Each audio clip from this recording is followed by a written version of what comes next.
आप देख रहे हैं वीओपी न्यूज, जनता को रखे सबसे आगे।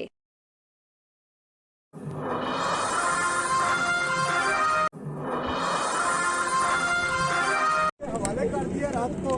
मैं आपको एक बात बताऊं, कोई मुंडा प्रॉपर्टी टैक्स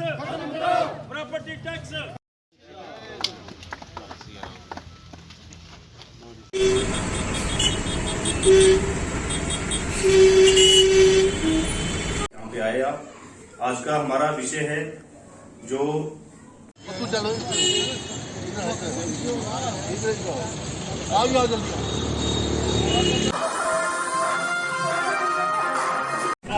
वाहिगुरू जी का खालसा, वाहिगुरू जी की फतेह। सारी संगतों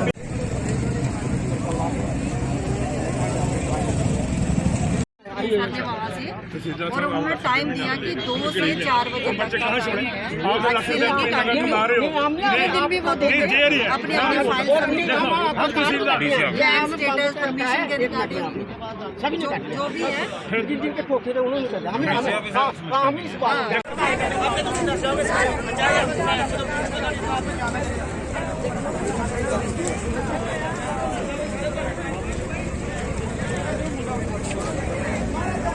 हवाले कर दिया रात को। मैं आपको एक बात बताऊं, कोई मुंडा फैमिली के मेंबरों के साथ कमिटमेंट किया है, जो पूरी पब्लिक के संगत के सामने किया है, उसके घर के मेंबर जो उनके बड़े भाई हैं दविंदर सिंह जी के साथ हम जा रहे हैं, इनके साथ बात करने हैं। जो यहाँ पर उनके साथ कमिटमेंट किया है, उस कमिटमेंट के आगे पीछे एडीसी साहब एक भी बात पर जाएंगे तो हम वापस उनको, उनके परिवार को गुजारिश करेंगे। उनके साथ पूरा जम्मू और पूरा कश्मीर से भी फोन आ रहे हैं, वह पूरे तर्क पर खड़े हैं। इनके प्रदर्शन के लिए हम पूरे जम्मू कश्मीर को जाम करेंगे। जी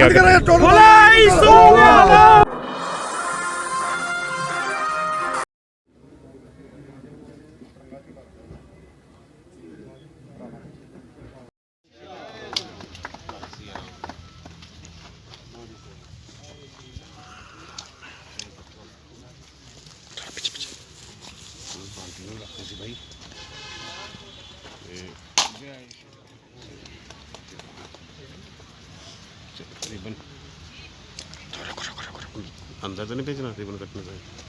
ठीक है।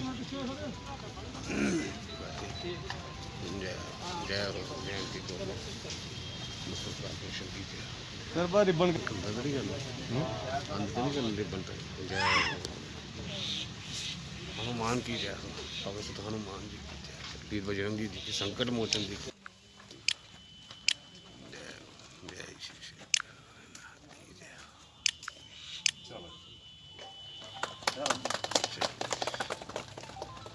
मीठा मुँह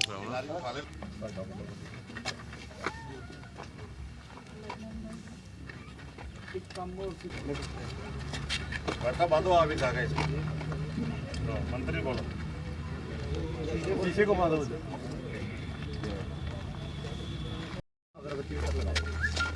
आज जम्मू म्यूनसिपल कॉरपोरेशन ने 2 नई गाड़ियाँ रिफ्यूज़ कंपैक्टर जो हैं, जो हमें डस्टबिन उठाने के लिए काम आती हैं शहर में, 40-40 लाख की 2 गाड़ियाँ आज लॉन्च की हैं।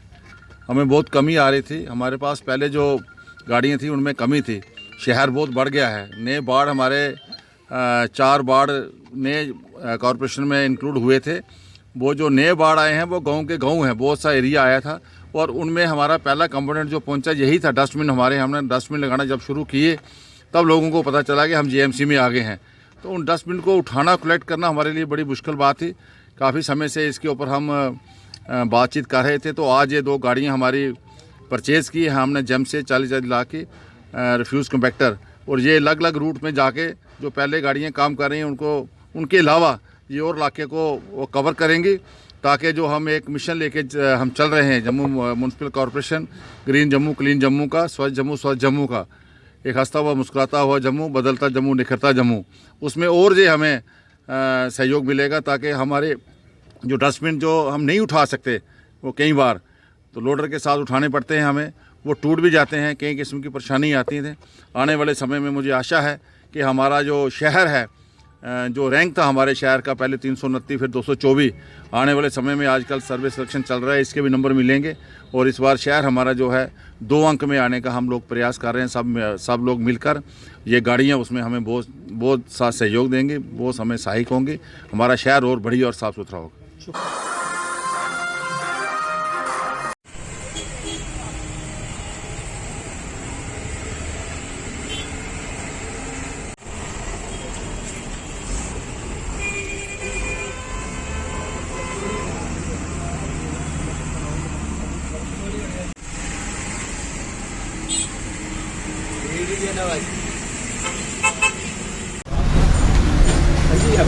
मेरा नाम रवि शर्मा है सर। कोई हमने सुबह जब शटर खोला है तो हमने देखा आगे वो सामान गिरा था, तो हमने सोचा ऐसे सामान गिरा होगा। जब अंदर नज़र मारी है तो ये जो चोर हैं जो ऊपर से वो मोंटी का छत तोड़ा है, इन्होंने छत तोड़ कर अंदर घुसे हैं और तकरीबन जितना भी जो तम्बाकू प्रोडक्ट था, सिगरेट बीड़ी जो जितना भी था, इन्होंने सारे का सारा सामान वो चोरी करके ले गए। सामने नाका है तो ये नाके के सामने वो उन्होंने चोरी की हुई है। तो पीछे पता चला है हमें क्योंकि 2:30-3 बजे की जो है ये वारदात रात की हुई है। तो ये काफ़ी सामान ले गए हैं, कोई 5-6 लाख रुपए का अंदर नुकसान। अभी एस्टीमेट पूरा मुझे पता नहीं चल रहा, वो जब दुकान पूरी खुलेगी तो उसके बाद देखेंगे। अभी हम FIR कराने भी जा रहे हैं। तो दूसरा नंबर पुलिस से रिक्वेस्ट करते हैं कि इनको जल्दी से जल्दी चोरों को रिकवर किया जाए और इनको पकड़ा जाए कि बाकी और किसी का भी नुकसान ना और हमारा भी जो नुकसान है जल्दी से जल्दी रिकवर किया जाए। यही हमारी रिक्वेस्ट है। बाकी इन्होंने काफ़ी अंदर नुकसान किया, वो ऊपर से तोड़कर ये अंदर घुसे हैं, बिल्डिंग को तोड़ा है इन्होंने और अंदर घुस के चोरों ने ये चोरी की हुई है यहाँ पे।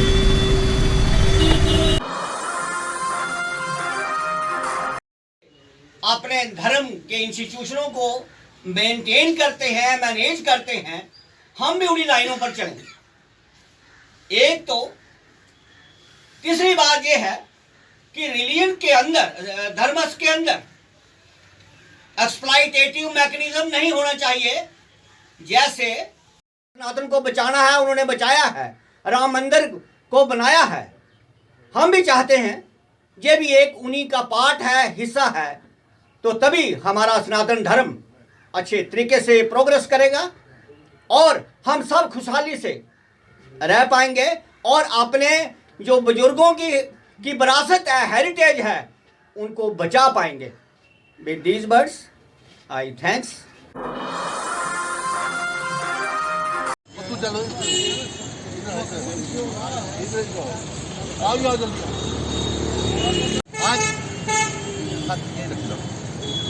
आज हम सारे यहाँ एक बैठक कर रहे हैं और कल के चक्का जाम की जो पूरा सहयोग करेंगे।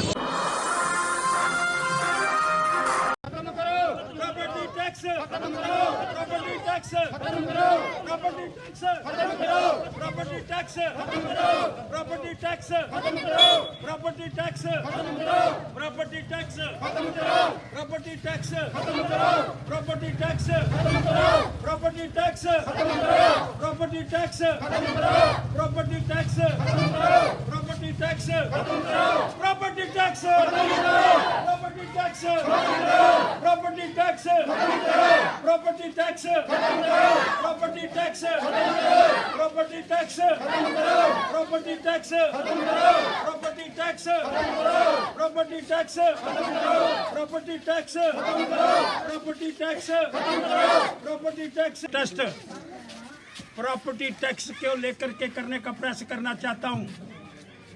जम्मू के अंदर पहले टोल प्लाजा, अब प्रॉपर्टी टैक्स पर उपराज्यपाल महोदय ने इस बात का वादा करा था।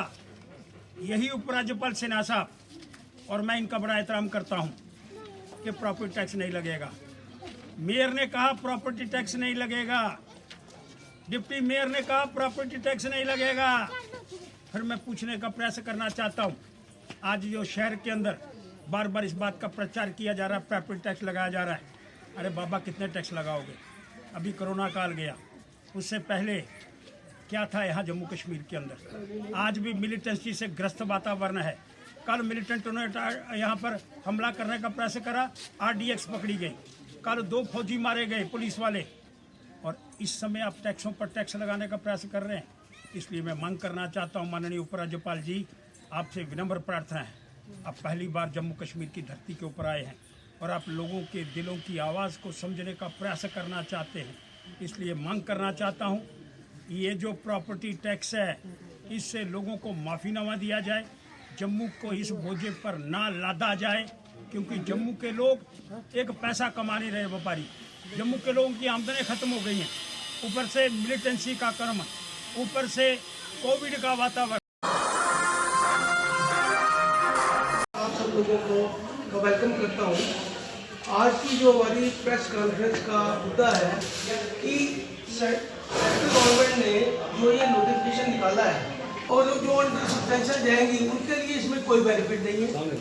आज की डेट में हमारे यहाँ पे कम जो इंडस्ट्रियल सेक्टर है, जो अभी ये जो वर्किंग यूनिट है, इस सारे वर्किंग यूनिट बंद हो जाएंगे और इनमें जो एम्प्लॉयमेंट की जो 3-4 लाख लोग रहे हैं, इस चीज़ को नज़र रखते हुए जब भी पीछे कोई पैकेज ऑफ इंसेंटिव आया है, वो पैकेज ऑफ इंसेंटिव सारा हमारे सब है कि जब से यूटी बनी है हमारे तब से कश्मीर में डिस्टर्बेंस रही है, हमारा इंडस्ट्रियल सेक्टर सफ़र करता रहा है, कर रहे हैं, उनको बेनिफिट मिल रहे हैं। पर इस पैकेज के हिसाब से तो जो एग्जिस्टिंग माइक्रो स्मॉल स्केल और मीडियम स्केल सेक्टर के यूनिट हैं वो तो यूनिट सारे खत्म हो जाएंगे। आप अगर जो इंडस्ट्री को, लोकल इंडस्ट्री को नुकसान हुआ है, उस लोकल इंडस्ट्री को हम इसकी जब कुछ न कुछ उसके लिए हम उनको कंपनसेट करेंगे। पर आज 1.25 साल हो गया, अभी तक तो हम। मैं honourable prime minister Narendra Modi ji का और हमारे जो लेफ्टिनेंट गवर्नर श्री मनोज सिन्हा जी का धन्यवाद करता हूँ कि उन्होंने 6 अगस्त को जब ज्वाइन किया है गवर्नर साहब ने, बड़े शॉर्टेस्ट पॉसिबल टाइम में उन्होंने इंडस्ट्री को बेनिफिट दिया है। पर तो जी ये जो पैकेज आया हम इसको वेलकम करते हैं, पर इस पैकेज में एक जो हमको एक बड़ी ड्रॉबैक नज़र आ रहा है कि इस पैकेज में एग्जिस्टिंग इंडस्ट्री के लिए कुछ नहीं है। आज एग्जिस्टिंग इंडस्ट्री जो 30 साल से काम कर रही है, मिलिटेंसी को झेल रही है, उसके लिए इस पैकेज में कुछ नहीं है। सब्सटेंशियल एक्सपेंशन वालों के लिए कुछ नहीं है।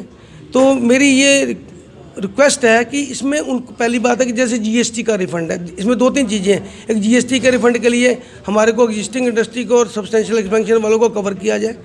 हमारे स्टेट गवर्नमेंट के जो हमारे बाकी मुद्दे हैं, जैसे अपने टोल टैक्स की वजह से हमको अभी तक कोई इंसेंटिव नहीं मिला है। हमको 2% का इंसेंटिव हमने रिक्वेस्ट कर रखी है कि जितना हमारा मटेरियल बाहर से आ रहा है, रॉ मटेरियल का हमको 2% का इंसेंटिव दिया जाए। स्टेट की हमारी जो एक्साइज पॉलिसी है उसके बारे में उसमें जो ड्रॉबैक है उनको दूर किया जाए। हम इनकमिंग रोड फ्रेट मांगते हैं, आउट गोइंग रोड फ्रेट भी मांगते हैं। तो कि हमने अगर यहाँ पे हमारी जो प्रोडक्शन कैपेसिटी है वो 40% है, हमारे पास अगर हम 100 टन माल बनाते हैं तो स्टेट में 30-40% बिकता है, तो 60% स्पेयर कैपेसिटी है। तो उसके लिए अगर हमको स्टेट गवर्नमेंट कोई ऐसा बाय रोड का ट्रांसपोर्टेशन का इंसेंटिव दे देना तो हम पूरी कंट्री में क्या एक्सपोर्ट मार्केट में भी कवर कर सकते हैं। तो टोल टैक्स चला गया, टोल टैक्स की वजह से हमारा स्टील सेक्टर और सीमेंट सेक्टर और बाकी पैकेजिंग सेक्टर और बाकी सारा सेक्टर डिस्टर्ब है।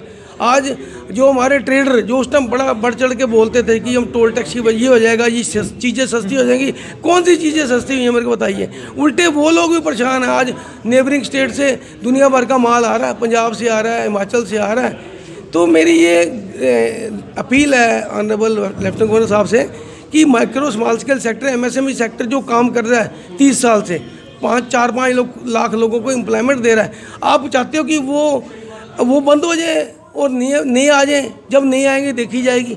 आईडीएस स्कीम 2017 आई, मैं आपको फिगर देता हूँ, उसमें जो हमारे जो एम्प्लॉयमेंट 3 साल में, पूरे 3 साल में 7,500 लोगों को एम्प्लॉयमेंट मिली और 600 यूनिट रजिस्टर हुए। ये क्या है एम्प्लॉयमेंट है।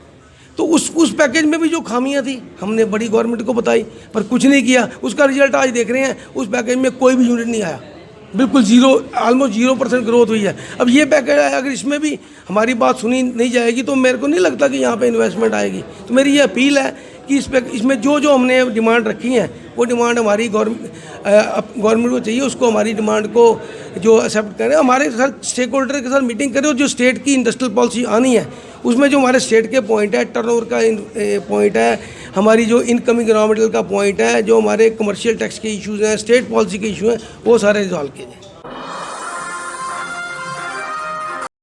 Rakesh Singh, district president Jammu, national Awami united party की तरफ से मैं आप जी। आज का हमारा विषय है महंगाई के ऊपर। जिस हिसाब से महंगाई बढ़ रही है, आम बंदे की कमर टूट रही है। जो गरीब लोग हैं वो एफर्ड नहीं कर पाते हैं रोज़मर्रा की चीज़ें। पेट्रोल के दाम देखिए आप, गैस के दाम देखिए, आसमान छू रहे हैं। इसकी सरासर जिम्मेदार सेंट्रल गवर्नमेंट है, जो यहाँ पर इस टाइम हमारे जम्मू कश्मीर में जो हालात बने हुए हैं, कोविड की वजह से पहले ही पूरा साल जूझ रहा है हमारा स्टेट, यहाँ पे जो यूटी स्टेट बनी हुई है। उसके बाद इन्होंने इतनी महंगाई बढ़ा दी है कि कहने की बात नहीं, जिसमें हमारा सिलेंडर जो रोज़मर्रा की चीज़ है जो घरों में यूज़ होता है उसकी कीमत भी 800 रुपये से ऊपर जा रही है।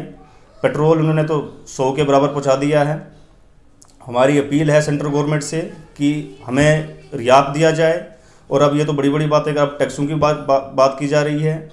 कश्मीर से लेके कन्याकुमारी तक लोगों ने पूरा बहुमत से बीजेपी सरकार को चुना था, लेकिन उनके वादे सब खोखले निकले, वो अपने वादों पे कामयाब नहीं निकले। और जम्मू कश्मीर को उन्होंने एक ऐसे ही स्टेट समझा है जहाँ पर सिर्फ लूट और घसूट हो रही है। यहाँ के जितने भी एमएलए, जितने भी सब लोग हैं, जितने भी बीजेपी सरकार में है यहाँ पे, उनकी वजह से यहाँ का सिस्टम जो है बहुत ज़्यादा वो हो रहा है। इनको कोई पूछताछ करने वाला नहीं है। हमारी party national Awami united party ये बिल्कुल भी बर्दाश्त नहीं करेगी। ये महंगाई जो जा रही है ये आम लोगों के सर से ऊपर से जा रही है। आम बंदा इसको एफर्ट नहीं कर सकता है। क्या मांग करते हैं? हम ये मांग करते हैं कि जो जितनी महंगाई है, गैस सिलेंडर की महंगाई है, पेट्रोल की महंगाई है, उसको कम किया जाए और आम बंदे की सपोर्ट की जाए। नाम क्या है? राकेश सिंह।